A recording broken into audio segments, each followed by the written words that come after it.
last 14 years, the Circuit Gilles Villeneuve in Montreal has not produced a back-to-back winner of the Grand Prix of Canada. This year, the man with a chance is Michael Schumacher, the first German to wear the crown as Formula One World Driving Champion. Since his first victory in 1992, Schumacher has won a dozen more. A victory today would put him in the company of legends. Standing in the path of Schumacher's march into history are the Ferrari teammates Jean Alesi, who has yet to win a single race, and his teammate Gerhard Berger of Austria. Then there are the Williams teammates, young David Coulthard and Damon Hill, the son of a world champion. Will any of these rain on Schumacher's parade? Stay tuned. ESPN, the world leader in motorsports coverage, presents Speed World. After 2 days of brilliant sunshine, rain is the order of the day for round 6 of the Formula One World Driving Championship, the Grand Prix of Canada. Hello again, everyone. I'm Bob Varsha. Bienvenue, or welcome to Montreal. Here in the heart of French-speaking Quebec, an umbrella used to be a parasol to shield us from the sun, but today it's a parapluie because we have pleu, rain, scheduled on and off throughout the day. But rain or shine, Montreal is a favorite stop among the Formula One fraternity. This track, set on an island in the St. Lawrence River, is just a couple of subway stops from the heart of one of the world's most exciting cities, and there is no more spectator-friendly circuit in the world. Now, as for what the rain will mean to today's race, well, it tends to equalize the cars and have the exact opposite effect on the drivers. Let's start with the equipment. When the sun was shining, Derek Daly went down into the pit lane to check on the technical development of some of the top cars this year. Bob, the leading teams of the season, Benetton and Williams, are actually visually very similar, but technically different under the skin, particularly shock absorbers and springs. Now, the Ferrari team are actually in the same boat. The main thrust of their development is the V10 engine back in Italy. Now, the Sauber team made a technical, fundamental change of plan earlier this year when they went to the high nose, which is now fashionable. Is it any better? Well, it's debatable. McLaren caused quite a stir earlier this year with the duplex rear wing. Well, for Canada, it's now gone. Was it ever effective? Well, nobody ever copied it. That suggests no. Is the car better without it? It may be a little bit faster down the straight, but it's no faster on the overall lap. Will we see it again? Well, they say maybe in the high downforce track at Hungary. My guess is no, it's gone for the season. All right, thanks, Derek. There's the new casino that graces the center of this circuit. Now let's talk about the drivers. Michael Schumacher's next win is important. Here's James Allen. Well, one more win here at Canada for Michael Schumacher will put him level with Sir Jack Brabham, Graham Hill and Emerson Fittipaldi on 14 Grand Prix wins. And he's only been in Formula One since 1991. Michael, it's not taken you long to establish some serious history. It's the first time I hear about this, but definitely I'm quite pleased about it, because I didn't expect to come that quickly so close to names you just named, and therefore I'm quite proud about it. Now, 19 of the last 21 races have been won by either you or by Damon Hill. There's a shift of power between the two of you all the time. Where is that shift at the moment? I hope it's going to be with me and stay for a little while with me, but definitely it is a high competition between Damon and me going on. This year we fortunately have the Renault engine, and once we sort out our car, I believe we should be more competitive than we even right now, and definitely we have to wait till we see how the change is going to affect our car, but as I said, I hope they're going to be good. All right, thank you, James and Michael. Schumacher and Hill on the front row. In these conditions, it should be a very interesting first corner. This ESPN Speed World presentation of the Formula One Grand Prix of Canada is brought to you by Texaco Haviland Formula 3 Motor Oil. Add more life to your car. Take it to the star. And by Bridgestone, the next revolution in tires.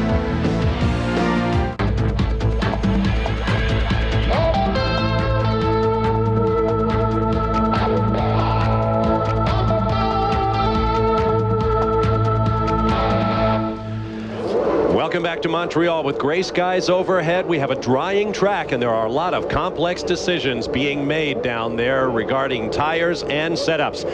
Here is the starting grid on the pole. Michael Schumacher of Germany with a 5-point lead in the World Championship. At his elbow, his arch rival, Damon Hill of Great Britain in the Williams Renault.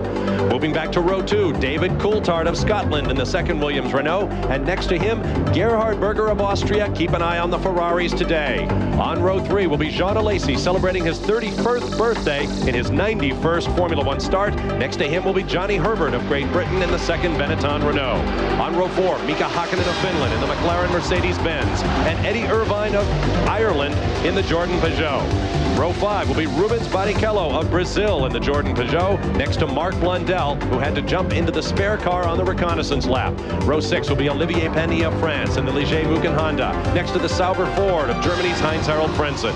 Row 7 will be Gianni Morbidelli of Italy in the Footwork Hart, next to the Ligier of Great Britain's Martin Brundle.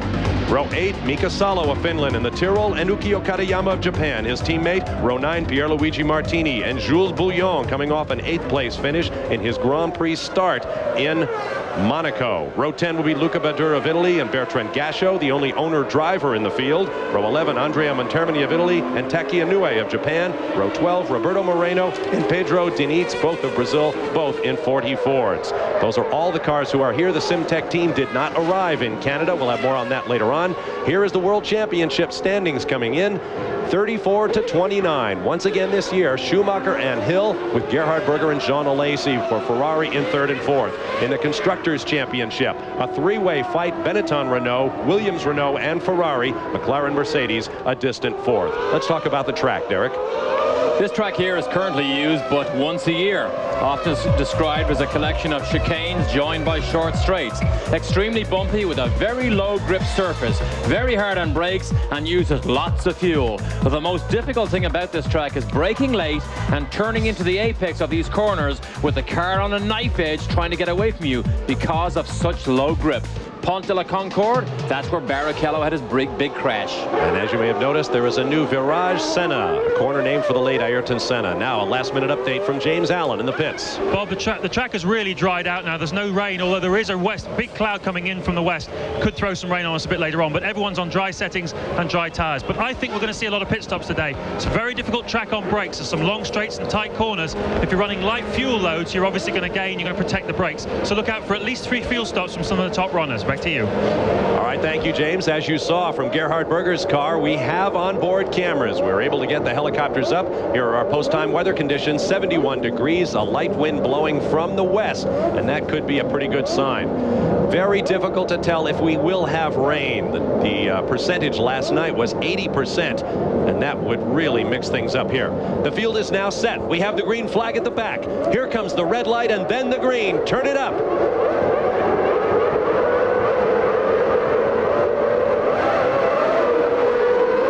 Slow start for Michael Schumacher from the right-hand side of the front row. Looks like David Coulthard will try to take advantage. Williams second and third down into the first corner, and the first trip into the Senna turn. Look at Johnny Herbert beside Jean Alesi side by side as they go through turn 1 and then through turn 2. The dark patches are damp, the lighter patches the dry. Everybody on slicks. As James mentioned earlier, everyone is going to have to be very careful. One of the McLarens going down the outside. The 240 cores in yellow make up the back of the field. There you see the 2 Minardis with those bright green fore and aft wings in the middle. Schumacher leads. Then Damon Hill, David Coulthard, and then the 2 Ferraris. Very damp underneath this bridge. Difficult under braking here, very bumpy, big gravel trap has sucked in lots of cars. 2 Ferraris run together. 2 Williams, 2 Ferraris chasing 1 Schumacher. Look at the long distance he's already put through. He's only half a lap, knocks up that right front. Down into what's called the lower hairpin at the far end of the racetrack. Oh, and Johnny Herbert goes around with a boost from one of the McLarens. Blundell. Is it Blundell or is it Hakkinen? It's Hakkinen. And he's got him squarely amidships. It looks as though the McLaren is stalled. Johnny's going to try to power it out of there. And he's able to do it. He's hooked on the front wing. He's trying to literally drive up over the top of Mika Hakkinen.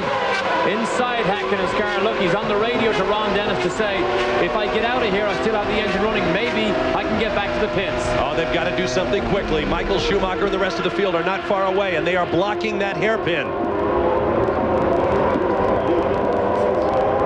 The red flag is in the flagman's hand, but it has not been displayed yet. Then the cranes will come over. Here it is. Hakkinen down the inside of Herbert. Herbert turns in. No room. Hakkinen puts himself in a precarious position. James Allen. Yeah, Bob, I was quite amusing, not amusing obviously for Häkkinen and Herbert, but I was actually watching that on the television in the Pacific garage with Ron Dennis. He'd stayed up at this end, the far end of the pit lane, to watch the start, and was about to start walking back, and he just saw his driver T-boning another. He kind of shook his head, and he's now trudging back. So Häkkinen probably is on the radio to him, but it was quite extraordinary to see his expression. Well, Häkkinen is not on the radio now. He is out of the car and over the corner. You saw them push Johnny Herbert off. There is another look. Häkkinen began to force the issue there. Johnny Herbert simply turned in on line, and that is not the type of move you should make. David Coulthard is in trouble in the gravel trap, and here's where we said the braking was so difficult earlier. Oh, the Ferrari's touched, fighting over fourth spot, and Coulthard spins right in front of them. Right on the wet patch under that bridge that you mentioned on that first lap. Here it is in car with David Coulthard. He goes under the bridge. There's the wet spot. Here it comes, 175 miles an hour. Watch this.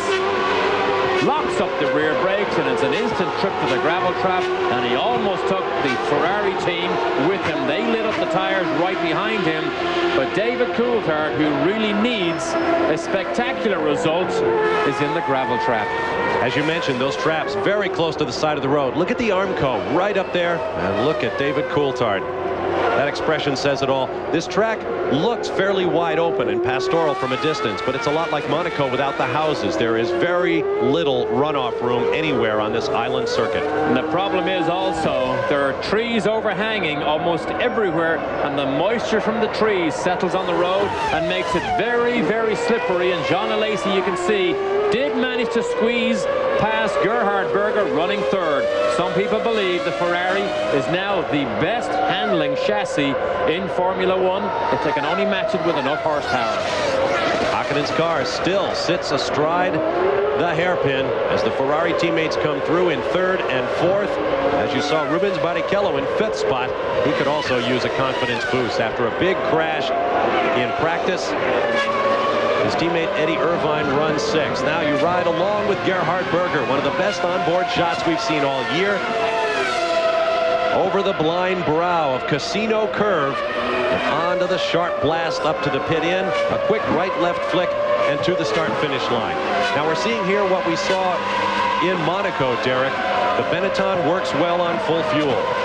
Yes, indeed it does. And here's another look at David Coulthard. Let's just listen.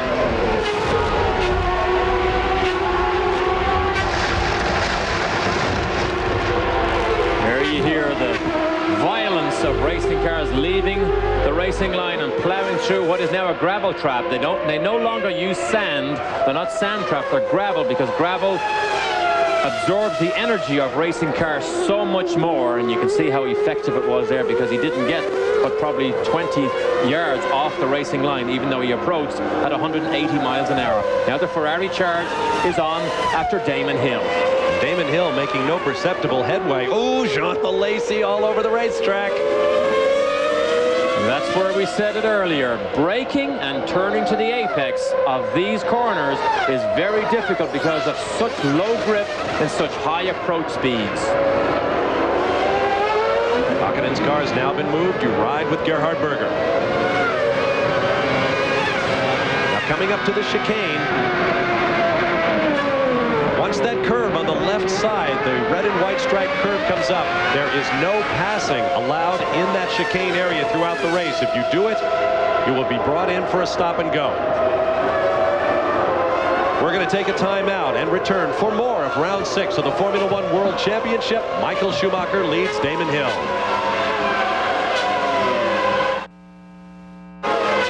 Welcome back to the Ile de Notre Dame in the Circuit Gilles Villeneuve in the St. Lawrence River, just across that river from Montreal, Canada. Bob Barsha, Derek Daly, James Allen with you for the Grand Prix of Canada.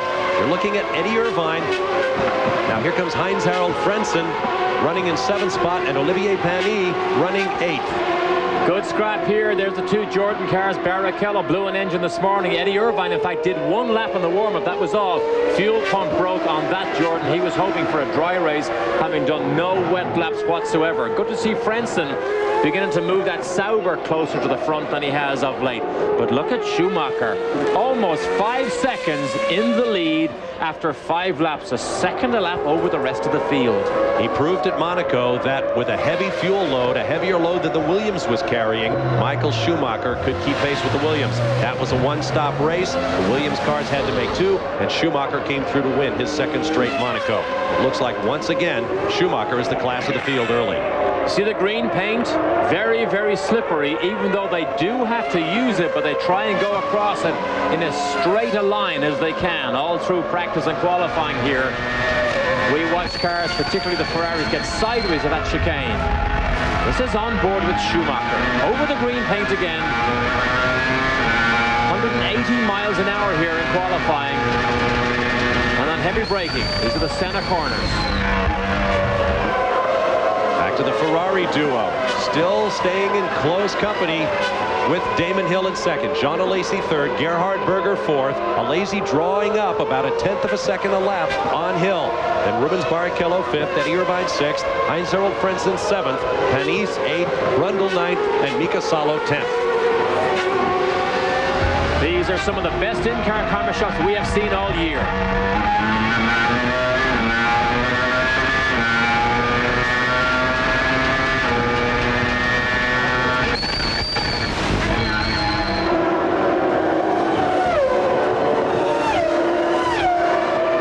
Around some of the park administration buildings. It looks like a racetrack, but it is actually public roads in the park here on the Ile de Notre Dame, and as mentioned earlier, it's used only once each year for this racing weekend. Here's, looks like Mimo Schiatarella, Andrea Montermini bringing in the Pacific Lotus, if you will. A lot of talk around that team this weekend. I'll get to that in a moment. Here comes Damon Hill, followed by Jean Alesi and Gerhard Berger. Great fight here. 2 Ferraris, 1 Williams. And of course, for the Constructors' Championship, we only have 1 Williams and 1 Benetton left in the fight here and 2 Ferraris. So that's obviously to their benefit. Alesi, 31 years old today. They had a celebration in the Ferrari pit this morning. What a celebration they would have if this frustrated Jean Alesi could just bag his very first Grand Prix win. And the feeling is then, if he can, and Ferrari get a little bit of better car, that he could win a whole slew of Grand Prix races. Could you imagine the celebration if he puts the 27 Ferrari? That, of course, being the car and the number associated with the late Gilles Villeneuve. There you see the order. Schumacher, Hill, Alesi, Berger, Barrichello, and Irvine. Getting back to my point about the Pacific team a moment ago, Simtech not here this weekend. They did not have the funds. We may see them when the series goes back to Europe. Keith Wiggins, who runs the Pacific team, had a press conference and issued a statement this weekend in which he said that there's been a lot of grumbling about the smaller teams not doing a good job. And he put out the call for Formula One to help the smaller teams because they are the future of the sport. Speaking of good job, our host broadcaster, CBC in Canada, doing a good job, going a long way back through the field here, which is good to see. There's Bertrand Gachot, continue to run in that 2nd of the Pacific cars, running in 17th position ahead of Taki Inoue. Jackie Oliver, interestingly enough, sent AC Monaco a bill for Taki Inoue's car, the one that got written off during that bizarre incident when Jean Ragnotti in the Renault Pace car plowed into the back of Taki Inoue. Jackie Oliver sent them a kind letter requesting financial retribution. He doesn't yet know what their offer will be. Those cars all running in the high teens. This man running right out front, Michael Schumacher in his Benetton Renault. His pole position today, the 100th for Renault Power in Formula One. As a result, you'll see Renault on the front wings on the side of the car. Their tobacco sponsor, Japan Tobacco, said, let Renault take all of the available space on the car to celebrate that 100th pole. 100 poles, and of course you'll remember it was back in the turbo era when they came in with Jean-Pierre Jabouille that started that run of pole positions. Of course, Jabouille here now heading up the Peugeot engine manufacturing Formula One assault. Through the hairpin, a huge crowd on hand, 30,000 grandstand seats sold out And the story in the local newspaper was a lot of that is due to Jacques Villeneuve's success in the Indy 500. Now there's a penalty for jumping the start. They're using high-tech electronic surveillance to dictate or to detect false starts in Formula One. So Mika Salo gets another lesson in F1. You can't roll past the white box.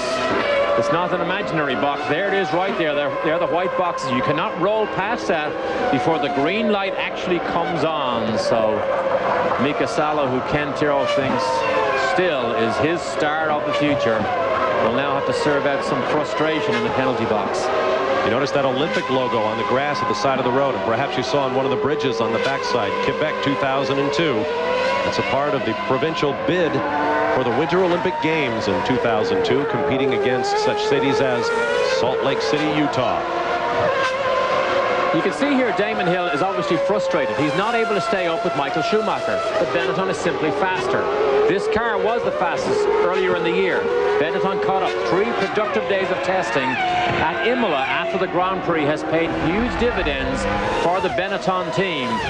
Damon Hill, 11 Grand Prix victories to his name and a realistic chance of becoming world champion, but only if the Williams team can make this car go faster. And Bertrand Gachot makes it the second Pacific into the pit lane, still running 17th before he peeled off. So both Pacifics have been in. Meanwhile, there's other action in the pit lane. Here's James Allen. Well, yeah, with Johnny Herbert here. Johnny, that all looked a bit unnecessary into that hairpin. You must be pretty angry about it. Well, especially that early in the race, with the tyres probably not up to temperature, the conditions not perfect either. I think it was very silly and very unnecessary, yeah. We're seeing your teammate Michael Schumacher pulling out at a serious rate over the Williams. We're seeing Michael Schumacher pulling out at a serious rate over the Williamses. Is that a surprise to you how quick he's been able to do that? Well, I think as everybody's seen in the last couple of races, our race strategy and the way the car still perform in the race, I think he's much better than everybody else. So I think we did expect it, with Michael, and expected me to go very well as well, which I think would have happened. But we knew we'd be very competitive. You've got a better race setup, in other words. Well, the car just seems to work very well. We always seem to get a fairly good balance in the race. So when you've got a good balance, especially in the early conditions we had here, that's all very important. Well, thanks, Johnny. Good luck again in the future. That was an interesting comment from Johnny Herbert. In fact, Benetton believe in race conditions their car simply is faster than the Williams. However, in qualifying, Williams do seem to be able to keep up with the Benetton. Ever closer draws Jean Alesi behind Damon Hill, suffering from a savage head cold this weekend. I may sound like it, but I'm not. We'll be right back.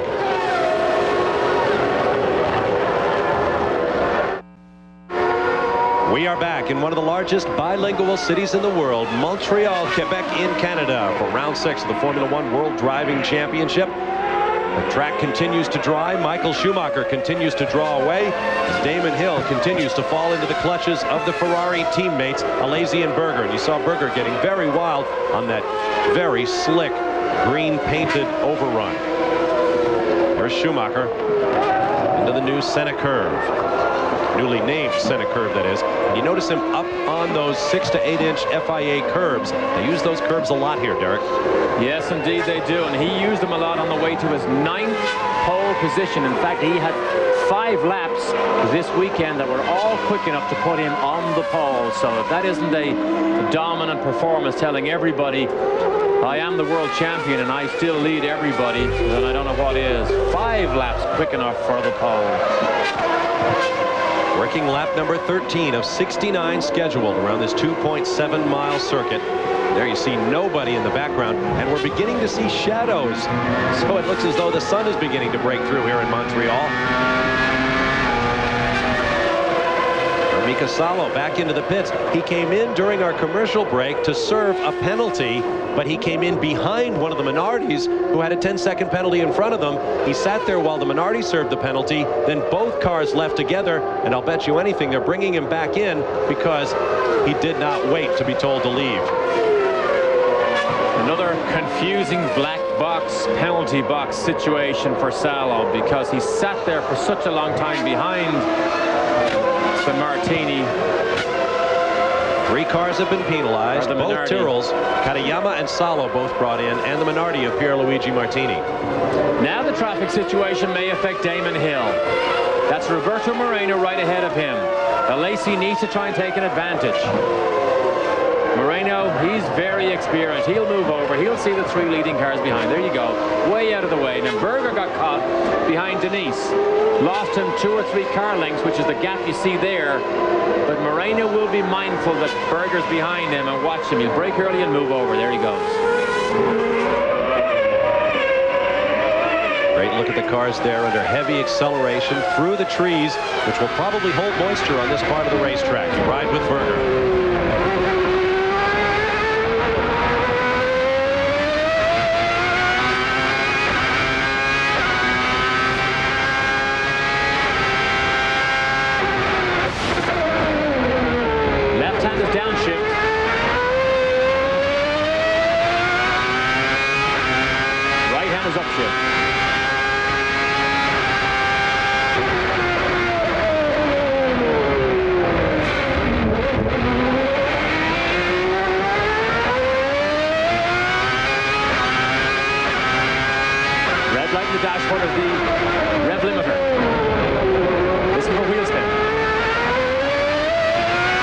Just as he got in the green paint, get wheel spin.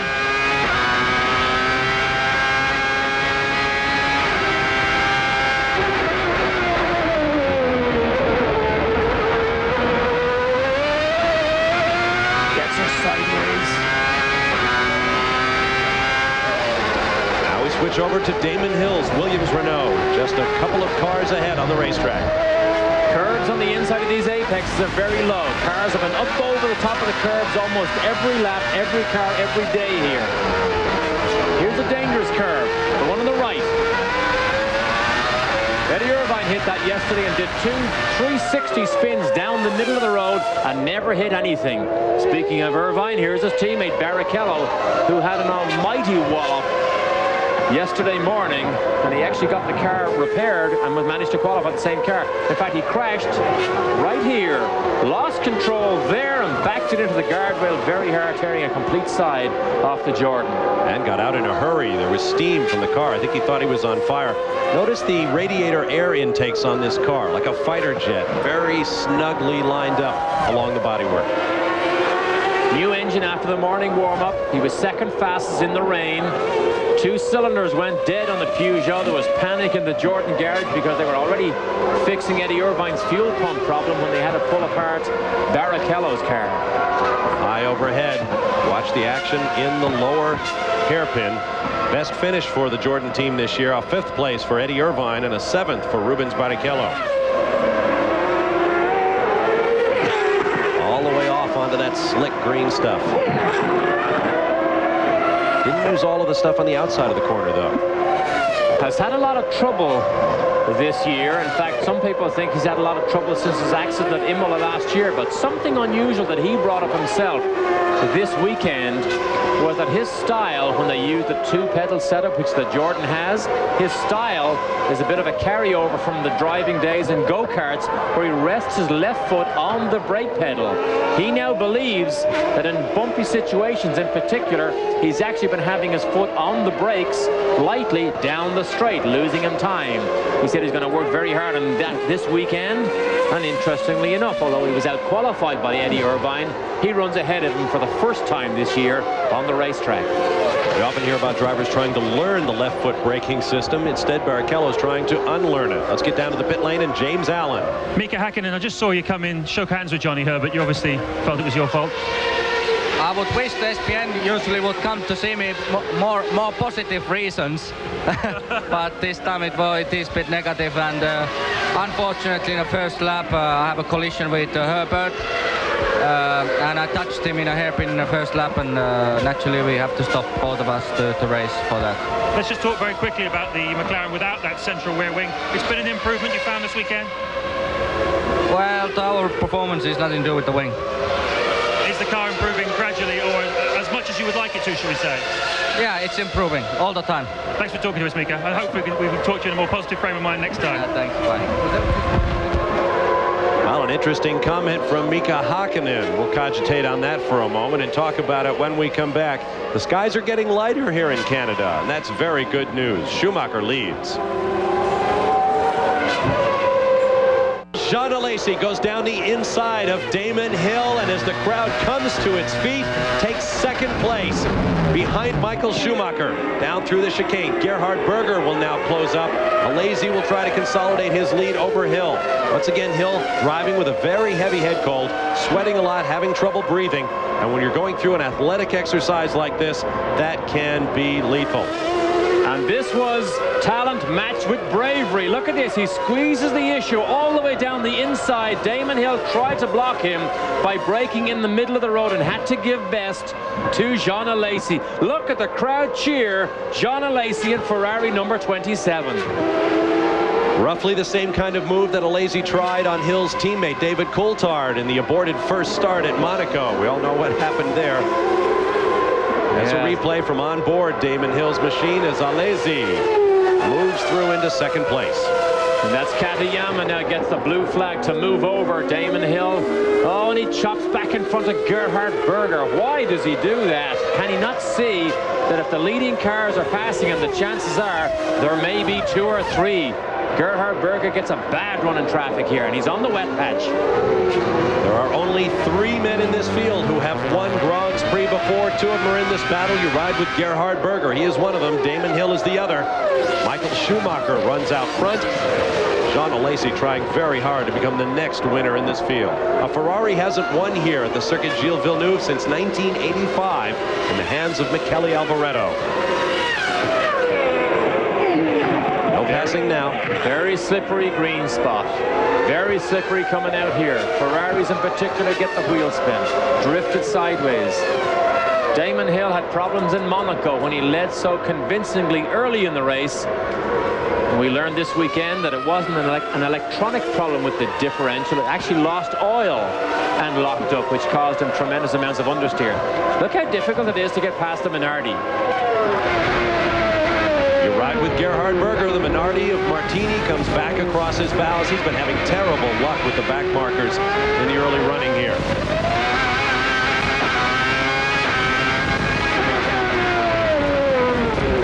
Oh, again, Martini either does not see or will not yield to the faster car behind him.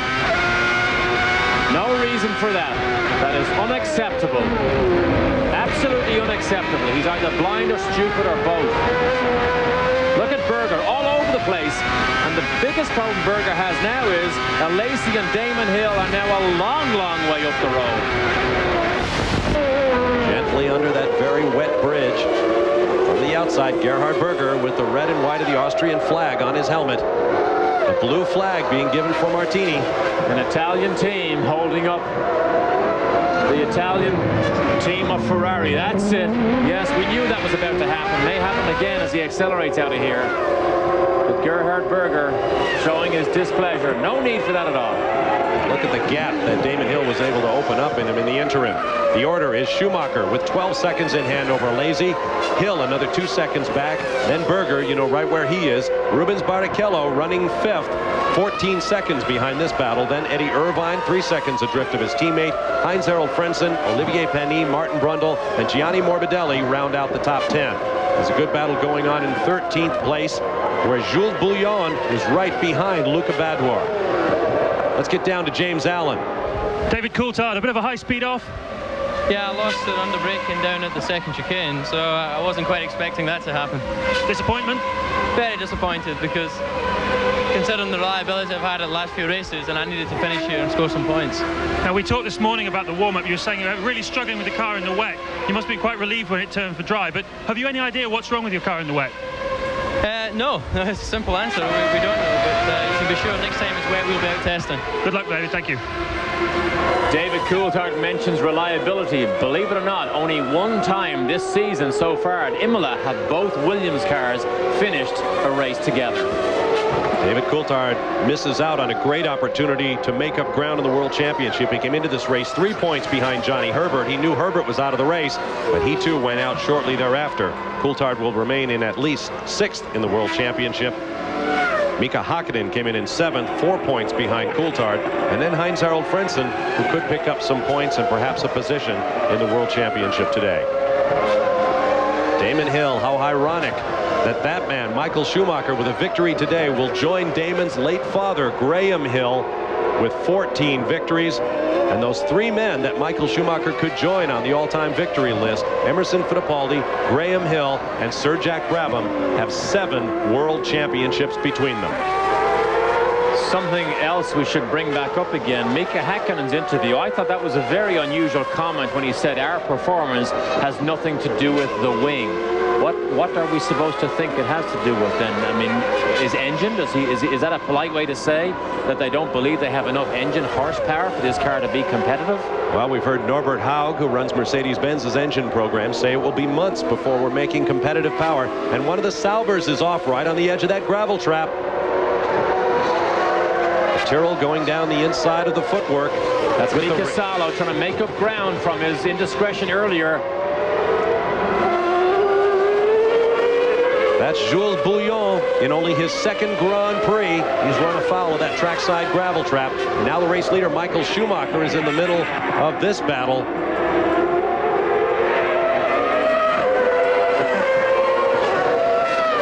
With 20 laps gone, we do not know when the pit stops will start. These Formula One teams will not give you any indication whatsoever as to when they will stop. So despite the fact that we see Schumacher running away, we really don't know whether he has a light fuel load on board, whether he plans to make 1 stop or 2 stops.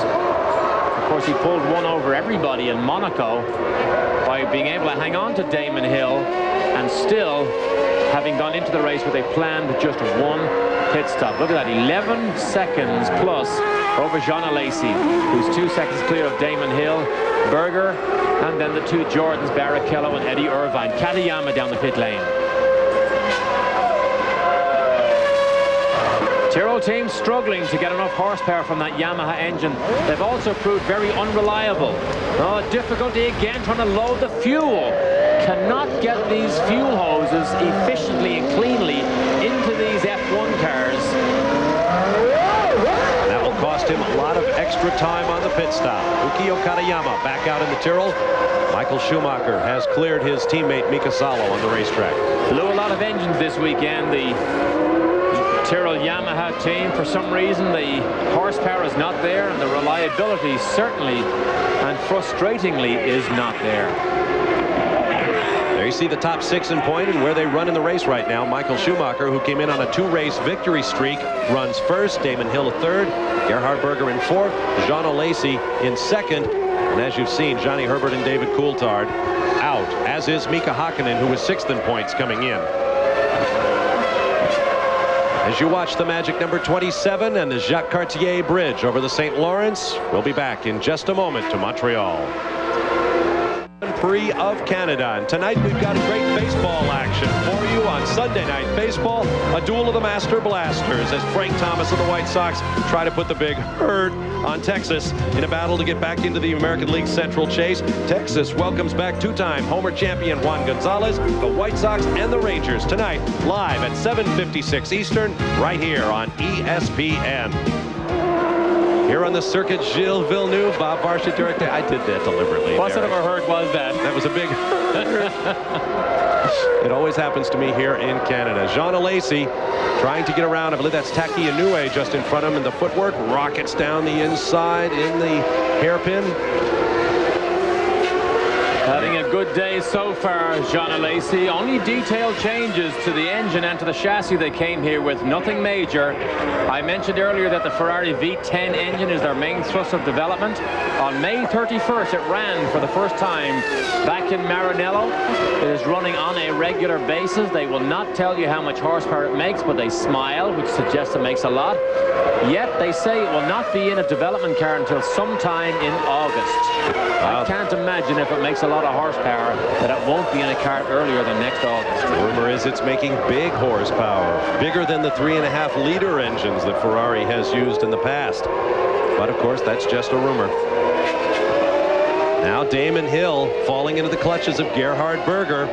Berger less than a second behind and slower traffic ahead. This could be a good opportunity for Gerhard Berger. Meanwhile, one of the Minardis comes down the pit lane. I believe that was Pierluigi Martini. Oh, it looks like he's got a penalty in his immediate future. Yep, for blocking car number 23, and we know who he was blocking. Well, imagine that. Blocking. So they're watching their TV monitors too. And it was so blatant. I mean, he was in his own fight with Katayama, so you can imagine why he doesn't want to give up too much ground. But he had ample opportunity just to pull over, let the Ferrari slide through, and still not lose his position on the racetrack. We are past the 1/3 mark in this race. As Damon Hill moves underneath, and here comes Gerhard Berger, having more luck right now than he had with Martini. Those pictures from Häkkinen's McLaren and overhead of Berger have been absolutely spectacular all weekend here. It's been a joy to watch. It's a shame that Häkkinen disappeared so fast, but let's listen.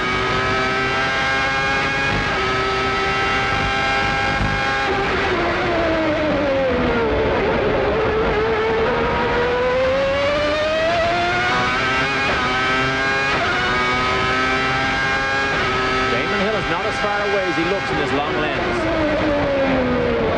It is a bit of a fisheye lens effect. Now there's Bertrand Gachot. He's been out of the pits a couple of times today, having all kinds of problems with the Pacific. Gachot, for his part, says we have lots of things. Oh, here comes Berger. Here comes the attack on Hill, who fights it right up till the last possible moment. You said here comes Berger. Here comes an accident, because if Damon Hill had turned in, both those cars were going off the racetrack. Hill saw him come, made a quick feint to the right side, and then realized we will crash if I don't give him room. He is running faster, so Damon Hill moves back, and now Gerhard Berger chases John Alesi. Berger immediately able to draw away. The running order is Schumacher. Alesi now 10 seconds behind the leader, as you see one of the Minardis coming in. This is Pierluigi Martini, who we just saw take that 10-second penalty for blocking Gerhard Berger. Schumacher, Alesi, Hill, Berger, Hill. As timing and scoring has yet to catch up with the action on the track. Rubens Barrichello 5th, then Eddie Irvine, his teammate, just behind. Heinz-Harald Frentzen, Olivier Panis, Martin Brundle, and Gianni Morbidelli. Ferrari is coming on and coming on. It's just a matter of time, I believe, before we see Ferrari pick up a victory or two this year, and that would put them right on the schedule that Luca Di Montezemolo set for the team. We want to win races this year and perhaps challenge for that championship next year. And I mentioned earlier that many people down here it is again. This is a very difficult corner to pull this up. Look at Hill, he turns in, then he realizes better, pulls out, gives him enough room inside to squeeze by. But I mentioned earlier, lots of people in the pit lane do believe this Ferrari is the best handling car currently in Formula One. It simply does not have enough horsepower. Now we know, and Ferrari still say they have the problem, as these races go on, they do tend to lose horsepower. As the engines wear a little bit, they have to get over that problem first. But perhaps if this V10 engine does prove to be very powerful, maybe this John Barnard-led design team might have what it takes. Look at this, 3 abreast, with Damon Hill going down the middle of Mika Salo in the 40 car. And interesting that Tyrrell did not seem to have the legs on the 40 car. James Allen in the pit lane. Bob, at the beginning of the race, I noticed that Damon Hill had his front brake ducts taped up. He was obviously expecting it was going to get wet later on. Now, I'm just wondering whether perhaps those brakes are getting a little bit hot. Maybe that accounts for the reason why he seems to be going much more slowly than one would have expected him to be in a Grand Prix like this, you know, where it's dry and he's going for the World Championship. After all, he seems to be going backwards. Now, I just wonder whether those front brake ducts being taped up might be working to his disadvantage. As you saw, Ukio Katayama has a penalty coming up for speeding in the pit lane, and they also use electronics and telemetry to monitor pit lane speeds. There is no getting around it when you've done it. A 75-mile-an-hour pit lane speed limit in effect here this weekend. Now that is Mika Salo coming in. He is going to pit. His teammate will go for a 10-second stop and go. And although Michael Schumacher, as we watch this pit stop, is way out in the lead, he just set the fastest race lap on his last lap. So he continues to motor ahead. Good stop for Häkkinen.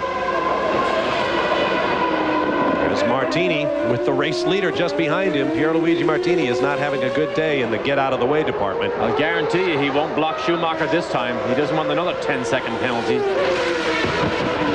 See, that's all you need to do. Brake a little bit earlier. Let the leader slide down the inside. You don't have to drive off the racetrack. Just brake back out of it a little bit earlier, and then away you go. Salo still running 13th. That was actually before he made that stop. Is that one of the Sauber cars? I believe it might be. That might have been Heinz-Harald Frentzen, who's quite a bit taller than Jules Bouillon. We already saw Bouillon off the racetrack, in fact. So it would appear that both Saubers are now out of the race. Yes, it is. So he ran so well in a points-paying position, which is so valuable still to these FOCA teams because of the enormous travel benefits, which is something that Jackie Oliver is smarting over right now because they have so little to show for their results this year with the Arrows team, and they're actually considering making a driver change. They may see another face in Gianni Morbidelli's car before the end of the season. Maybe Pedro Lamy. With a huge crowd and the Cartier Bridge in the background, we'll be right back. Number 27 Ferrari of Jean Alesi streaks around in second place, 12.5 seconds behind race leader Michael Schumacher. A 5th and 2 second place finishes for Alesi this year. He was on the podium last year here in Montreal in 3rd spot. Right now he is in 2nd, and his teammate Gerhard Berger is 3rd. And a long gap back to Damon Hill running in 4th spot. A little while ago, James Allen reported that Damon Hill had those brake ducts taped over, and that might be overheating those brakes. He would tape them over in anticipation of wet, slow conditions. But now that the track is completely dry and we're going at top speed, Damon Hill may be suffering problems with those brakes. I had an interesting chat with Ken Tyrrell this morning in the pit lane, and we discussed budgets of F1. He said in 1963, his complete race season budget was $150,000. Nowadays, he spends $500,000 just for brakes for the season. Staggering numbers. No question about it. Ken Tyrrell, a great raconteur, delighted a crowd at a Grand Prix Tours auction this weekend to raise money for Jackie Stewart's Mechanics Charitable Trust. Raise money for mechanics who may be down on their luck or need some help with finances or medical expenses. More than $12,000 was raised, and that's a great thing. There you see the running order. 30 laps complete of 69 scheduled, getting very close to halfway. Schumacher over Alesi. That gap has not changed much in the last few laps. In fact, the gap from Alesi back to Berger and Berger back to Hill has not changed much. Rubens Barrichello is now closing in just that little bit on each lap to Damon Hill in 4th spot, which will be interesting to watch. There is Barrichello, still the youngest man in Formula One. And the man who also needs an injection of confidence, who just is not as self-confident as he should be or needs to be to run at this level in Formula One. He came in very much a superstar from the lower formula, guided by Eddie Jordan, who has become a bit of a second father for Rubens Barrichello. But they believe he has all the talent, and if he just gets a little boost of confidence, he will be back to a spectacular form that he showed particularly 2 years ago in the start of last season. Picked up a 7th place in Spain. He runs in 5th right now. In fact, that 7th in Spain was his only finish this year. So just getting to the line and picking up some points would be a boost for Barrichello. He tried to go to see the Brazilian football team practice when they were in England recently. He couldn't do it because of a testing clash. So instead, the Brazilian football team, the winners of the World Cup, came to Silverstone as a guest of Rubens Barrichello. Presented him with a shirt signed by all of the team, and a great time was had by all. Let's listen to that Peugeot V10 in action.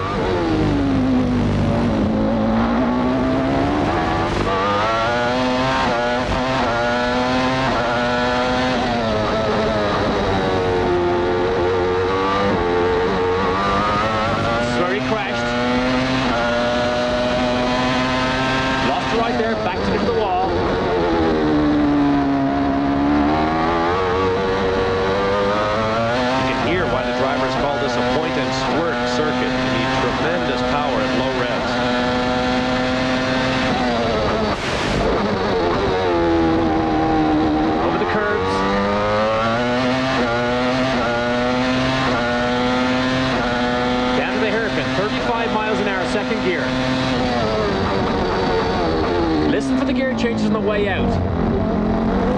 7 speeds on this Jordan.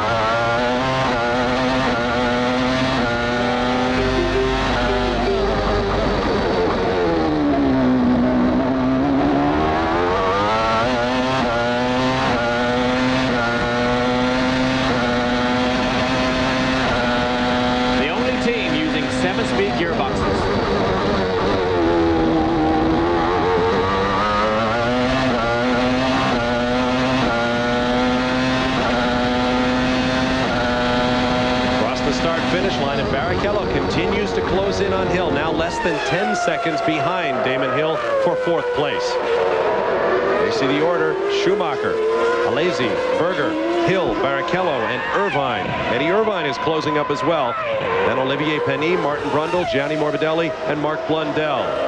World Graphics will show you the cars out of the race: Heinz-Harald Frentzen, Pedro Diniz, Jules Bouillon, Andrea Montermini, David Coulthard, Johnny Herbert, and of course Mika Hakkinen, who clobbered Herbert on the very first lap. And so the rash of damaging accidents continues for Mika Hakkinen.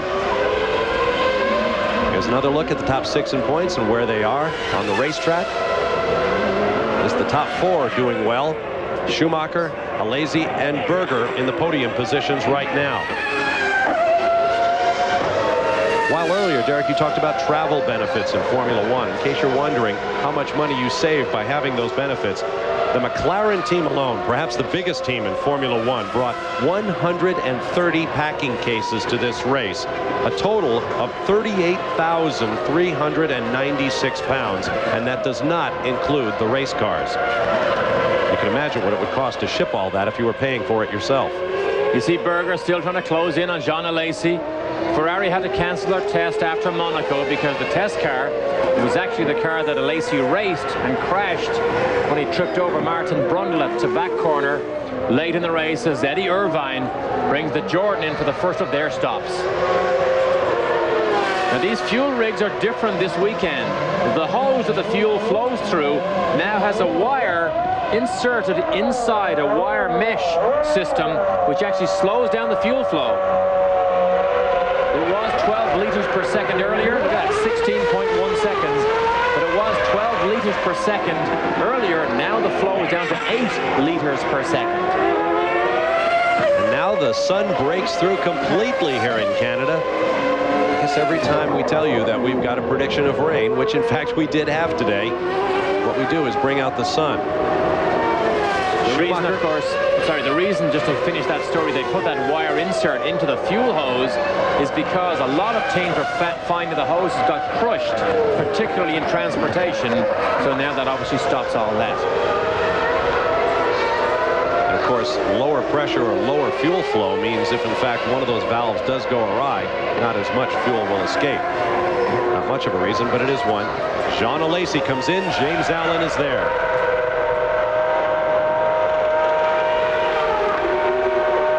We've got a slower refueling system now, so you're going to see longer pit stops than we've seen so far in Formula One. As I say, Alesi came in very calmly. I'm sure he won't leave calmly. Meanwhile, Martini and Barrichello go past. Damon Hill is in also, and I'm trying to see whether or not his front brake nuts are still covered over in tape, because it was quite astonishing that they would take a gamble like that. It's just not possible to see where I am, whether or not his brake nuts are still covered. But anyway, he's back out in the race at a reasonable stop from the Williams team. Didn't look from here, James, as if the tape was still on it, as Barrichello brings the Jordan in. Clean pit stops is what you need. Whoa! Sideways and wheel spin ahead of him. Traffic on the racetrack as they come back out. You saw that traffic light on the right of your screen on the pit out. Mika Hakkinen ran that light during practice and qualifying. He had done the same thing in Monaco. They gave him a $10,000 suspended fine. Here they said, get out your checkbook, son. Problems for the Mugen Honda V10. Oh, some heavy breathing. That's oil vapor that comes out of that breather pipe at the back of the car there. They used to have a little plastic container to gather up that oil. Now they just let it go back into the airstream. But obviously, that Mugen Honda, look at this. Berger's in trouble. Gerhard Berger going slowly. This is the run down to the pit in. He's staying off the racing line on those marbles and gravel. Now he dives for the pit entrance. We don't know what's wrong. I don't know whether he ran out of fuel. Obviously, the pits were ready for him. I would hate to think he ran out of fuel, but he's not going to make it. I don't think he's going to make it. Down through this 90 right, 90 left. Oh, look at this. Third place points beginning to slip away, and possibly could have been even better, but Gerhard Berger rolls to a halt and doesn't even make it to his pit. As he does, his teammate Jean Alesi comes around to take back second place, which is where Berger was when he ran afoul of whatever this problem is. Schumacher, Alesi, Hill. Obviously, we're in a one-stop race situation for the leaders, and they're going to go right to work on him. You might be right. It might be fuel, Derek. Very seldom did you hear of Formula One cars running out of fuel, such as the electronic engine management. James Allen is down there. Derek, it was most strange. I mean, the mechanics just stood there and watched him rolling in. They didn't seem to move. They didn't seem to be interested in coming to help him. And all of a sudden, they started running as if they'd suddenly heard that Alesi was coming in, which is what my first reaction was and what everyone else's was. And now they seem to be going work on the car, putting fuel in. They suddenly kicked into life. The engine kicks into life. And Gerhard Berger, mysteriously, is back out into this race. It's very strange. First time we have seen a Formula One car this year run out of fuel through mismanagement of the engine fuel source system, as Blundell brings the lone McLaren into the pit lane. He had been running in 10th. Gerhard Berger comes back on the racetrack in 8th spot. But you watch Michael Schumacher, who still has his pit stop in front of him. Gerhard Berger's been in the points in every race this year, so that could be a terrible blow. And now 36 laps gone out of 69, so we know that Schumacher, despite the speed he can demonstrate here, is only going to make one pit stop.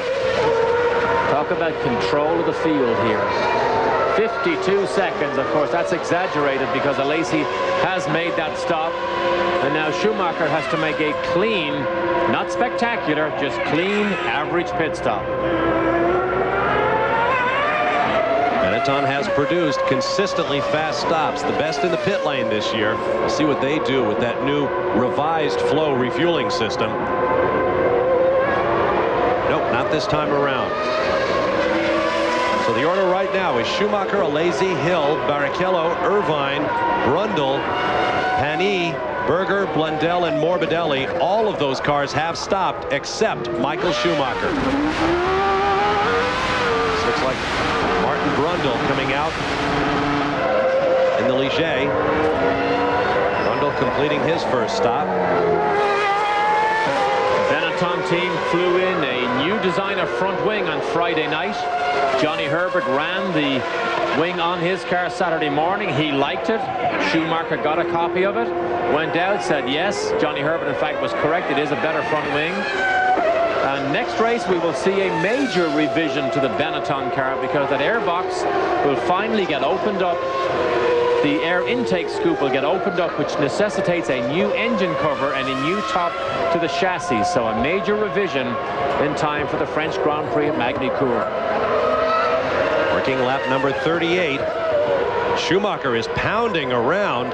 He now has a 53-second gap. He's picked up a second on Jean Alesi in second. And of course, every second he picks up on his in-laps before he makes his stop are seconds he will have in the bank so that he can get back out on the racetrack and remain in first place. And the longer he stays out on light fuel load, the more he can stretch this lead over Jean Alesi, who is currently running with a full tank of fuel. And Michael Schumacher goes straight on at the end of the straight, goes through the chicane of the pit lane, and makes his fuel stop, and James Allen is there. A tremendous amount of brake dust. Just look at the black brake dust that's pouring off the brake discs as the tyres are changed. Fuel goes in, as we said earlier. Of course, it's a slower situation now than it used to be, but a very smooth and efficient stop from what we've come to expect from the Benetton team. And Michael Schumacher is having a very dominant race here once again, looking good for being the first ever back-to-back winner of the Canadian Grand Prix. And we said he didn't need a spectacular pit stop, but we saw Jean Alesi spend more than 16 seconds stationary in that pit lane, and Michael Schumacher about 4 seconds less, 34 seconds total time lost between entering and exiting the pit lane, but he doesn't lose the lead. No question about it. There is Jean Alesi still in second place, one step up from where he finished last year. We'll be back. Round 6 of the Formula One World Driving Championship, the Grand Prix of Canada. Now, those who bought programs for this event opened it up to find this two-page spread advertising the United States Formula One Grand Prix 1996 in Las Vegas. But you notice the word right underneath that line, provisional. Organizer Tommy Baker is here this weekend, saying he has a group of casinos lined up to help with the upfront cost, which could run into the tens of millions of dollars, to bring Formula One back to the Strip in Las Vegas. Bernie Ecclestone, the Formula One Supremo who organizes such matters for the series, says it may well happen. He would like to see it happen. It would be good if it happened. But of course, we have heard about putative United States Grands Prix in the past. We'll have to see how that one develops. And you mentioned the strip. That is correct. The front straight will be down through the center of the strip in Las Vegas. And the taxi cabs will have a great time that weekend trying to circumvent that. Of course, we should also say there are other tracks in the United States, those built, those yet to be built, who are also interested in talking with Bernie Ecclestone about the USGP. The Homestead track in Miami is one that comes to mind. Brandy Station, Virginia. Garden State International near Atlantic City. There is Bertrand Gachot. His Pacific finally gave up the ghost, and he is done. The only owner-driver in Formula One. And Gachot, like Mark Blundell, is headed for the airport to go drive at the 24 Hours of Le Mans in France next weekend. And he, of course, is a former winner of that great race. We are past halfway. Time for our Haviland race recap. Their leader is Michael Schumacher. He has been the leader since the green light, while the positions behind him have shuffled mightily. He has led the race despite a pit stop. Those who were out of the race, young Jules Bouillon and his second Grand Prix start, Andrea Montermini, who came in early, and all of the other cars you see here came in very early in the race. Attrition has not been that big of a problem here in Canada, which is unusual given that this racetrack is so hard on the drive line, gearboxes, and brakes. From high above, look at the crowd around Senna Corner. The barriers have been moved back, gravel pits added, all part of the continuing development of a Grand Prix racetrack. We'll be back with more of the Grand Prix from Montreal. Stay with us. Montreal, Bob Varsha, Derek Daly, glad to have you with us. Here's a look at our entire field. Schumacher, Alesi, Hill, Barrichello, Irvine runs fifth, Olivier Panis, Martin Brundle, and then Gerhard Berger, who is the only car on the racetrack lapping at a comparable speed to that of Michael Schumacher, but he is a lap down after running out of gas and coasting into his pit stop. Mark Blundell, Gianni Morbidelli, Mika Salo, Luca Badour, Taki Inouye, and then 2 laps down, Ukio Katayama and Pierluigi Martini. Behind them, Roberto Moreno still circulating, but 3 laps down, and the rest of the cars, as you see, out of the race. Only 24 starters, the Simtech team not here.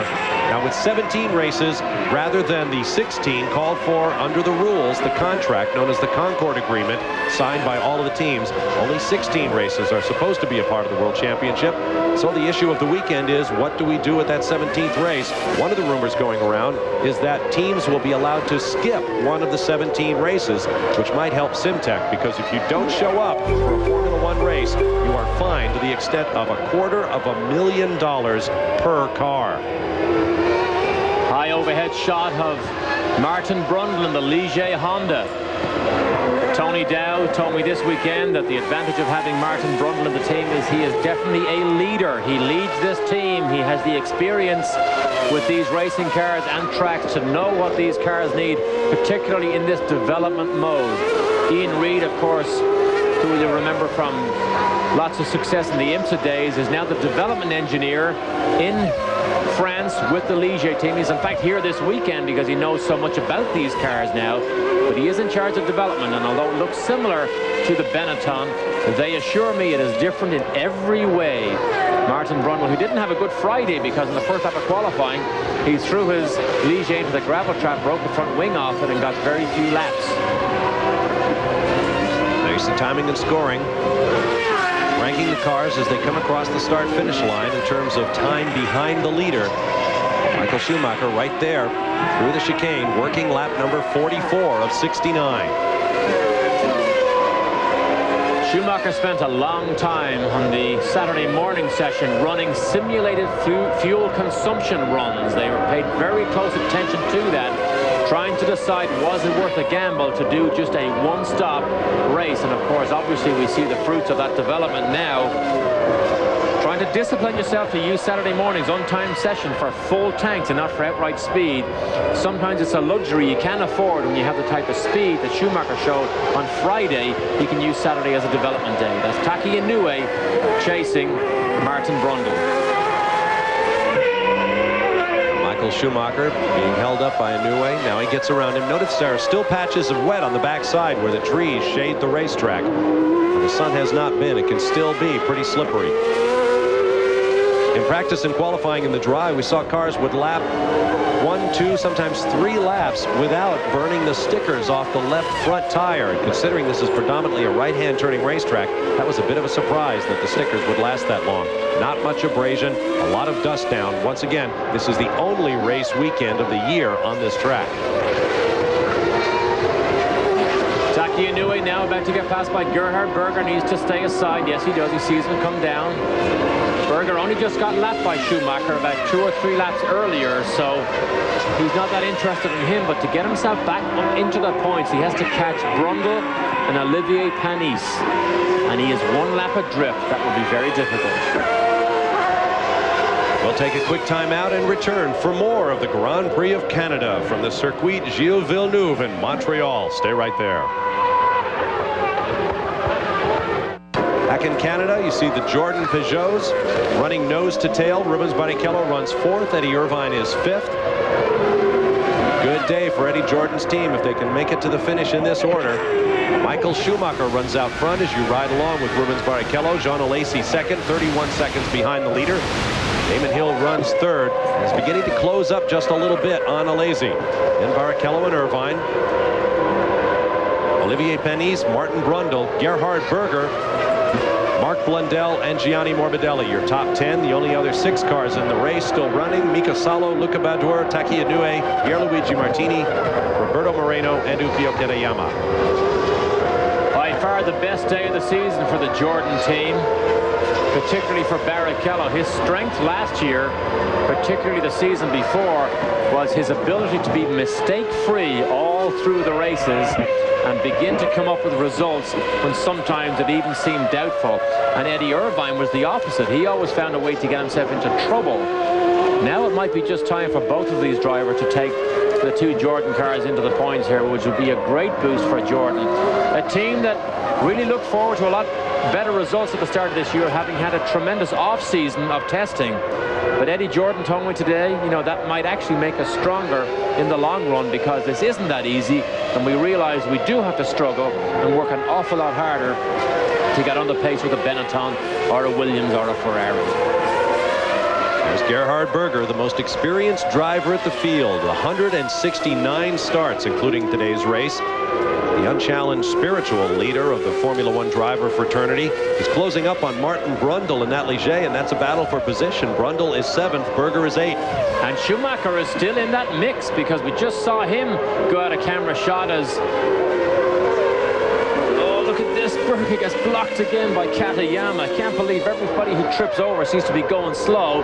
And Berger, who spent 5 laps just trying to get up behind Martin Brundle, now has to start all over again. He lost precious track time on Friday here, because on 3 laps in the morning warm-up, suddenly there's a huge cloud of smoke out of the airbox of this Ferrari when the gasket broke on the pneumatic valve system, sprayed oil everywhere. It looked like a major engine blow-up, but of course it wasn't, but it cost him precious track time. Gerhard Berger, the 1992 winner of this race, in a McLaren Honda. That Honda developed by a gentleman named Osamu Goto, who now works directing the engine fortunes of Ferrari. Gerhard Berger's a guy who may figure in the silly season rumors, the jumping around among drivers and teams, and it might start early this year because virtually all of the top drivers are going to be on the block this year. Lots of contracts are up. And that, of course, raises the question, oh, look at the tracks Gerhard Berger left off of that corner. Tremendous black streaks. The words on every Canadian race fan's mouths this weekend, Jacques Villeneuve. Where will he go? Will he be in Formula One in 1996?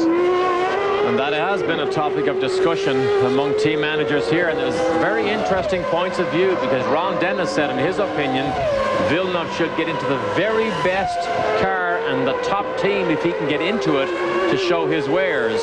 Cantero, look at Berger get sideways under braking, stuck the wheels out on the white lines, but Cantero thinks the opposite.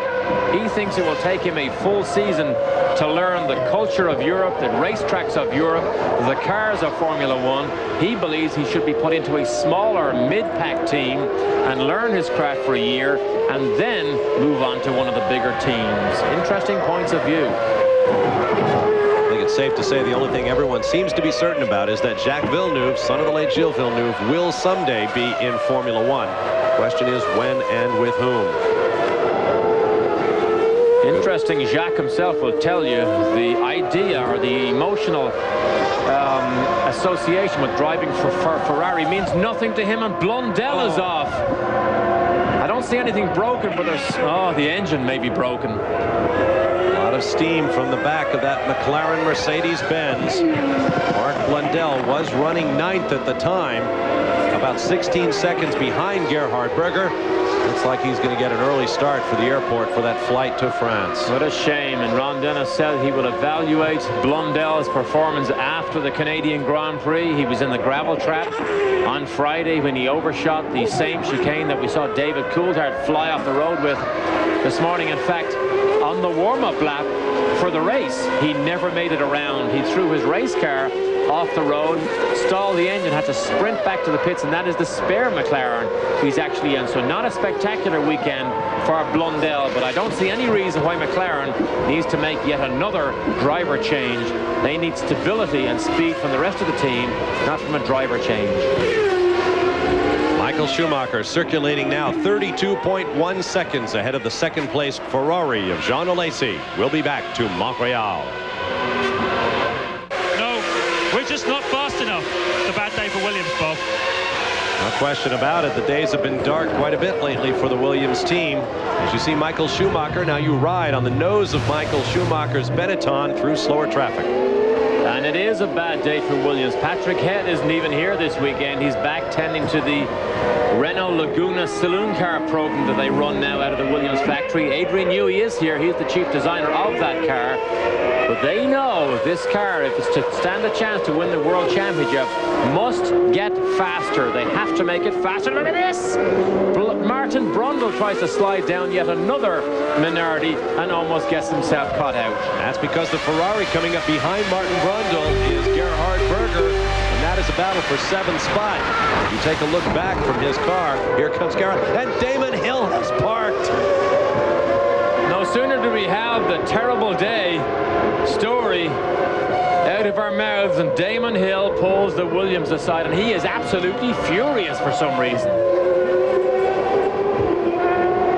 James, I don't know whether you can make your way down there, but he is absolutely furious. He mightn't even talk to you, even if you do get within striking distance of him. No idea quite yet what happened. The car, as we could see it parked against the pit wall, looked whole. But all the marbles offline is Michael Schumacher, who seems constitutionally incapable of doing anything wrong lately, or when he does do something wrong, he does it when it doesn't hurt as much in practice or qualifying. That's the kind of thing that used to be said about a guy like Alain Prost. If he's going to have bad luck, he wouldn't have it when it really mattered. And how quickly things changed, because the battle now between Martin Brundle and Gerhard Berger is for World Championship points. They are currently running 6th and 7th. But what a change this season has had. We're only 6 races in. The Williams was the dominant car at the start of the season, and how quickly it all changed. Boy, that test at Imola with Benetton certainly sorted that package out. And here's a fight here. Martin Brundle locks up, trying to keep that Ferrari at bay. It's the Honda V10, the Mugen Honda V10 versus the Ferrari V12.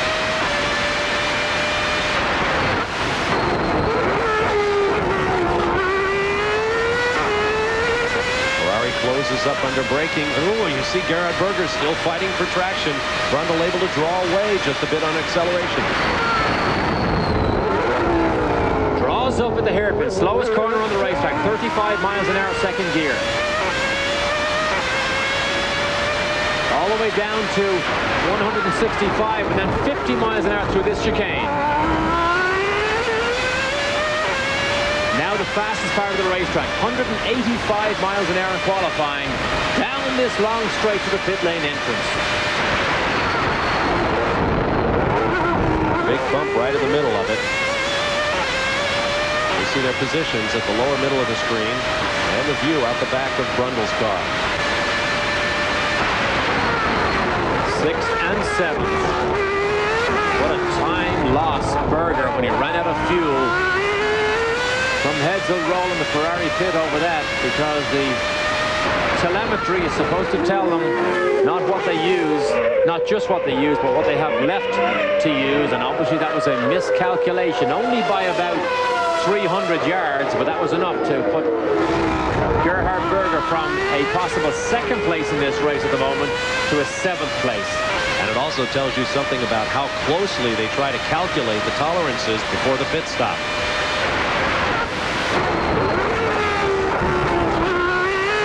Good race here for Martin Brundle, who was to share this car with Suzuki. Suzuki, you'll remember, started the race. In fact, Martin Brundle will stay in this car for the next 2 races in France and at the British Grand Prix, and Gerhard Berger really begins to pile the pressure on. Slower traffic ahead. Down to the chicane. Remember, no passing in the chicane. But you can certainly draw right up on somebody's gearbox. Gerhard Berger still sliding around. Either very low downforce or very used up tires on that car. Maybe both. Tom Walkinshaw, of course, the technical leader now of the Ligier team. He's still also officially the director of engineering at Benetton. Yellow flag means you can't pass there. That's for Damon Hill's car. It's still not moved. See that group of people? But Tom Walkinshaw, the leader of this Ligier team, he flies in every Monday from his home base in England down to Magny-Cours in France, and look at Gerhard Berger still breaks the tracks with those rear wheels under power, trying to get that position from Martin Brundle. Meanwhile, race leader Michael Schumacher will complete lap 55 next time under the flag. 14 laps remaining at that point as you watch the former sports car world champion Martin Brundle at work. A lot of correction right there for Brundle. There's traffic.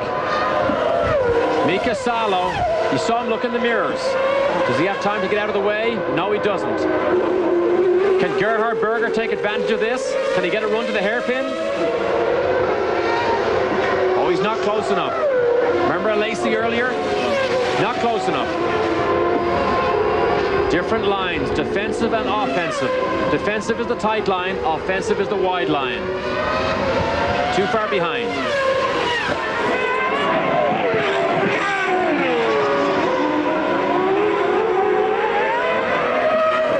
Battle continues. It is Schumacher out front by 31 seconds over Jean Alesi. We'll be right back to Montreal. 1,000 laps remaining in the Grand Prix of Canada. Bob Varsha, Derek Daly, and James Allen, glad to have you with us. You got a brief look at the skyline of old Montreal in the background across the St. Lawrence. This is the battle for 6th place. Michael Schumacher and Jean Alesi running 1-2. Then the 2 Jordans, Rubens Barrichello and Eddie Irvine. Then the 2 Ligers of Olivier Panis and Martin Brundle. And then Gerhard Berger right there. Now, moments ago, Damon Hill's car was cranked off of the racetrack. Massive cranes used to get these cars out of harm's way, and sometimes the operation is a little more elegant than others. But this is also a very efficient way to get racing cars off the racetrack, and anybody who runs a major international race could learn from that, because instead of yellow flags or red flags and pace cars, you can keep the race going by having a crane and hoist that baby out of there. Having safety vehicles moving slowly on the racetrack. There is Michael Schumacher, who has led this race from the green light, looking for his 3rd victory in a row in Formula One. And with Damon Hill out of the race, Hill will score no points, and that will allow Michael Schumacher to slap another 10 points onto the 5-point gap he already has over Damon Hill in the World Championship. Great battle here. The final World Championship point is being fought over here. Martin Brundle under heavy pressure from Gerhard Berger, and he resisted, has made no mistakes yet. And look at this, Schumacher, who obviously has the race well in control, is not pulling away from these 2 cars here, so he's content to sit there in control of the race. But Berger beginning to put the pressure on more and more, but he's fighting that oversteer situation with the Ferrari. Even on medium speed 3rd and 4th gear corners, you can still see the back end of that Ferrari kicks out. Oh, nice shot there as Gerhard Berger swoops into the picture. Word from the pits is Damon Hill's car got stuck in 6th gear. Top gear, he could not drive under those conditions, and that explains why he was so angry getting out. Very slow-moving car of Michael Schumacher. What's this? The race leader. Where's John Alesi? Is limping. John Alesi 33 seconds back. He'll be here in no time. Where is John Alesi? And it's going to happen coming into that hairpin area where the crowd cheered. Alesi taking 2nd place from Hill before. Wait till they get a load of this. Hang on to your holiday money here, boys, because John Alesi may burst into tears if he realizes that Schumacher is in deep trouble here. And he must be in trouble. Boy, one look at the crowd tells you we are not in Hockenheim. The face of this race is about to change. Now Schumacher, and look at the flags welcoming John Alesi, trying to tell their man, you've got a shot. Now Schumacher still under power. I wonder if he's stuck in a gear. John Alesi is going to whistle by Schumacher any second here and lead this Grand Prix with very few laps to go. 57 laps, almost 58 laps completed, and Schumacher crawls down the pit lane. This is serious. This isn't something simple. James Allen, you're there? Yeah, Derek, the engine sounds okay. It doesn't sound like it's got a misfire, but it sounds like the engine is now off. I'm just looking for signs that they're taking the steering wheel off. Putting the steering wheel back on again. The new steering wheel has gone on. So obviously some problem with the steering wheel, whether it's the gear change mechanism that was at fault. I've no idea, but that's what they're working on. And the other guys at the back of the car have got it all jacked up. They're not making any changes, not changing the tyres. Doesn't look as though there's any fuel going in. It's just simply an electronics problem. The electronics on the dashboard are all up, so there's not a loss of power. So that's what it is, and we're just waiting to see whether or not he's going to resume the race. And you heard that scream of an engine going by. That was the 12-cylinder Ferrari of John Alesi rocketing into the lead. It appears that the Canada jinx will continue. We will not have a back-to-back winner, and John Alesi could have his first win. Now you see they've got him powered up, plugging in the laptop computers, asking the car to tell them what is wrong. Schumacher's frustration is obvious. Raises his hand, telling them to fire it up at any time. Doesn't really make any difference for the lead of this race now, because John Alesi has about 10 laps to go to possibly win his very first Grand Prix. Schumacher is underway again, but he is now a long, long way behind. James? They got him going was to start the engine up, stick him in gear, get the wheels spinning really quick, and then let him go. So it's obviously something to do with the gearbox. I'll talk to one of the engineers, see if I can find out more, but quite a spectacular way of getting down. Straight off the jack and out the pit lane. And we'll need to know, James, whether he's got a healthy race car now and will be able to set out in pursuit of the rest of the field. He is now down in 7th spot, completely out of the points. Flavio Briatore, who's done such wonderful things with the Benetton team, looks on, shaking his head. Ross Braun is technical director with the glasses and the cap behind him. We may be about to see the finest day for John Alesi and for the Jordan team. Rubens Barrichello running 2nd, Eddie Irvine running 3rd. Can Jordan put both his drivers on the rostrum here? What a pint of Guinness that will be for Eddie Jordan tonight. And Gerhard Berger, of course, is also in the points. What an afternoon. 10 laps to go. The most important 10 laps in John Alesi's long Formula One career. It could happen today and now. In 1994, he runs in 2nd right now. Behind him, this battle for 5th place, Martin Brundle on the inside, Gerhard Berger outside. Now watch Berger, watch what he does here. He tries to play chicken with Martin Brundle, doesn't pull it off. Martin Brundle locks the wheels, and Berger realizes, I still need points. What a move that was. What great professional race driving between two old pros. There is Eddie Irvine, who is right up there in 3rd spot. There could be 2 Jordans on the podium, but the real story is out front. John Alesi leads in the closing laps. Montreal, the left car is the Ferrari of Gerhard Berger. The one on the right is Martin Brundle. They have been dicing and dicing, and then this. How on earth did he ever think he was going to pull off that pass? He was on the grass. He knew Martin Brundle was going to turn to the apex. That's what normal racing drivers do. That was a kamikaze move by Berger that he will regret, and everybody will regret. He had no hope to pull that off. Looked as though perhaps his foot slipped off the brake or something. He goes down. No hesitation there. Right down the inside, and away she goes. end of the day. And now Schumacher moves up into the points because he takes over 5th place, and Morbidelli moves up into the points-paying positions. What a great day for Martin Brundle, and suddenly just gets drop-kicked, and it's all for naught. Well, from the ridiculous to the sublime, Jean Alesi in his 91st Formula One start, still looking for that first victory, leads by 23 seconds. Rubens Barrichello, in his best performance ever, is in 2nd. Eddie Irvine is in 3rd. 2 cars on the podium for Eddie Jordan. Jean Alesi will be in tears. Eddie Jordan will be in tears. This podium is going to be one you will not want to miss, but it is far from over. Working lap number 63. There will be 6 more as Jean Alesi circulates in front of a very pro-Ferrari crowd. Ferrari number 27 may win this race. A return to history, and the Minardi of Martini suddenly pulls off. Let's get down to the pit lane and learn more about Michael Schumacher's situation with James Allen. Yeah, just to tie up a few loose ends there, I mentioned that they changed the steering wheel. That's because Schumacher was getting no gears, so they came in, put a new steering wheel on, and the reason they dropped him off the jack was because the engine doesn't give any hydraulic pressure unless it's in gear. So they had to start the car in gear to then drop it off the jack so he could go back out again. Having said that, there was loud applause here when Berger and Brundle had their collision in the Benetton pit, so at least Michael Schumacher might have something to take away from the day. And of course, Damon Hill isn't going to finish. There you see Gerhard Berger's Ferrari being hoisted away. There is Jean Alesi. This leaderboard, Alesi, his best performance ever. Barrichello in his best position ever. Eddie Irvine in his best position ever. And of course, Eddie Jordan's 3 drivers will be on the podium because, of course, he managed the career of Jean Alesi all through the lower formula, and in fact was instrumental in Jean Alesi moving to Tyrrell and then on to Ferrari. So, and they're very, very close friends still. Jean Alesi still calls Eddie for advice. Whether Eddie gives him the right advice or not, we don't know. Let's go back and have a look at what happened to Gerhard Berger. He had no hope of making this pass, realizes it, bounces over the curb and drills Martin Brundle in the side. Total brain fade by Gerhard Berger, unnecessary with less than 10 laps to go, and a desperate move. Here's an in-car view of it. Berger looks down the inside. It's already too late here. He's now on the grass, and there's the T-bone.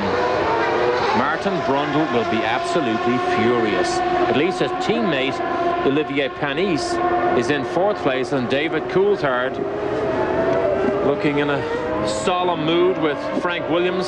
David Coulthard could have won this race if it had just kept going. 5 laps remaining for that man, Rubens Barrichello, Jean Alesi, the leader, and the cars remaining in this race. We'll be right back.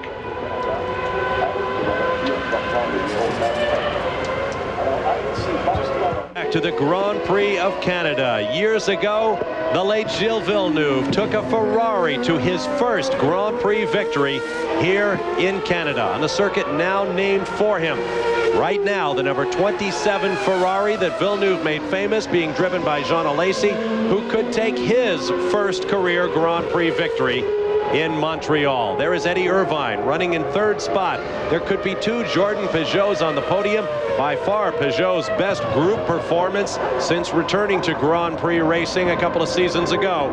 All kinds of drama, all kinds of irony this weekend. James Allen in the pit lane. Bob, I'm coming to you from the heart and soul of Formula One motor racing, the Ferrari garage, and I can tell you the atmosphere here, there's people with crossed fingers, there are people with their hands clenched, people allowing themselves perhaps half a smile. Perhaps Jean Alesi this time is going to do it. Everyone's staring at the television monitor, ready to erupt in possibly a few minutes' time when Jean Alesi comes home. Quite an exceptional atmosphere down here at Ferrari, and I'm sure no one in Formula One would begrudge Jean Alesi this win if it comes. Absolutely not. And recall that back in 1979 and 80, Alan Jones won this race back-to-back. Michael Schumacher had that opportunity for the 15th year. It apparently will not happen. Jean Alesi had a birthday celebration earlier today, but was not allowed to have any alcohol, obviously. Well, he may be able to throw some champagne into those birthday celebrations. 31 years old today. 91st Grand Prix start today. It is a great weekend for lots of people, particularly the Jordan team, their finest race of the year, Ligier's finest race of the year. Behind behind this action, Michael Schumacher is pounding around, setting and resetting fast lap of the race. With 2 to go, he's down at 1:29.2. As Benetton is obviously working well again, but he is in 5th spot. If he finishes in the points, he will gain room over Damon Hill. But the story right now is Jean Alesi. Eddie Irvine continuing to rocket around here. This will be his best finish. He was 5th earlier this year. His mother and father came here from Northern Ireland this weekend to make a bit of a holiday and see their boy do well they had hoped. Who would have thought they will also get to sip some champagne if he just makes it about 2.5 more laps. Well, for a while it looked like Jean Alesi would have been the man Theodore Roosevelt talked about when he said the credit belongs to the man in the arena who strives valiantly, who errs and comes short again and again, who knows the great enthusiasm, the great devotion, and who spends himself in a worthy cause. And if he fails, at least he fails while enduring greatly, so he'll never be among those cold and timid souls who know neither victory or defeat. Well, right now, victory. A first Grand Prix victory for Jean Alesi of France is just 1 lap away. And you can hear the crowd beginning to celebrate. Less than 2.7 miles to go, which is the length of this temporary racetrack here on Ile Gilles Villeneuve. It used to be Ile Notre Dame. And the red Ferrari number 27. How can history be repeated here? I don't know, but I'm glad we're here to be part of the emotional events that go on this afternoon as Alesi. Don't wave to the crowd, because Nigel Mansell tried that on the last lap not too many years ago in one of the other dramatic finishes here in Canada. But Jean Alesi is about to delight everybody in France, where he's from. Well, he was actually born in Sicily, and now also from every Italian fan, whatever side of the world he's on. What a moment for Jean Alesi.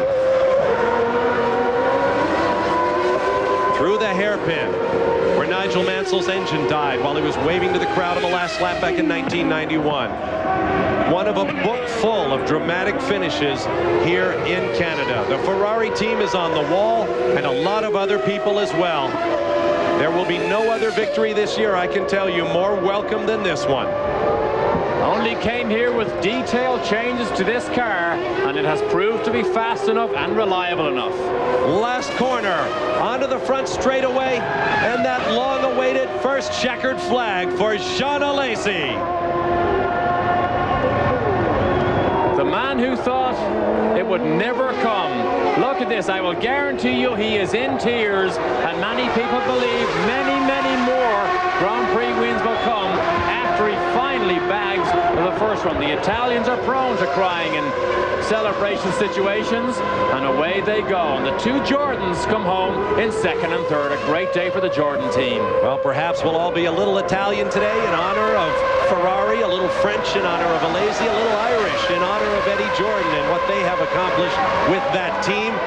We have spectators over the wall, people beginning to swamp the racetrack. That is dangerous, but perhaps the emotion is understandable. What a moment. Let's go down to James Allen. I'm down here with Jose Alesi, Jean's brother. Jose, this is a great moment for your family. You're almost in tears. Yes, it's a great moment, but you know, I wanted to finish. I wanted to wait that the finish line was passed by Jean, because I think I wanted to say thank you to everybody who helped Jean from the beginning to now, and I think that is the most important for Jean to have winning a race, and now it's finished, it's done, and I am very happy for him. Well, you celebrate his birthday and a great victory today. Thanks, Jose. It's his birthday. Thank you. Happy 31st birthday to Jean Alesi, who perhaps didn't get his presents or all of the celebration he wanted this morning. There is going to be a hell of a celebration in Montreal tonight. This ESPN Speed World presentation, the Formula One Grand Prix of Canada, has been brought to you by HP LaserJet Printers. Just what you had in mind. Welcome back to Montreal, Canada, on a day that Jean Alesi will remember forever. Here's a look at our final results. Only 9 cars classified. Alesi, his first Grand Prix win. Derek Daly, your final thoughts. Well, I can only say the Williams team, if they're going to win this championship, they are in deep trouble. They don't have enough speed. Just to make a point, Michael Schumacher threw in fastest lap of the race with 2 laps to go. We'll take a look at the driver standings. Following 6 rounds of the 1995 championship, Schumacher opens his lead to 7 points over Damon Hill, but Jean Alesi, with this victory, leaps up into 3rd spot ahead of his teammate Gerhard Berger. In the Constructors' Championship, Ferrari also makes a leap from 3rd to 1st, ahead of Benetton Renault and Williams Renault in what is turning into a spectacular Formula One season 1995. Congratulations to Ferrari and to the Jordan team with a great performance here today. Checkered flag coverage of this Grand Prix of Canada will be coming your way Saturday, July 15th at 12:30 p.m. Eastern Time, 9:30 a.m. Pacific. And our next stop on the globe-girdling Formula One World Championship Tour will be the Grand Prix of France from Manicourt, Sunday, July 2nd at 7:50 a.m. Eastern Time, 4:50 a.m. Pacific, live here on ESPN. What a day for Jean Alesi.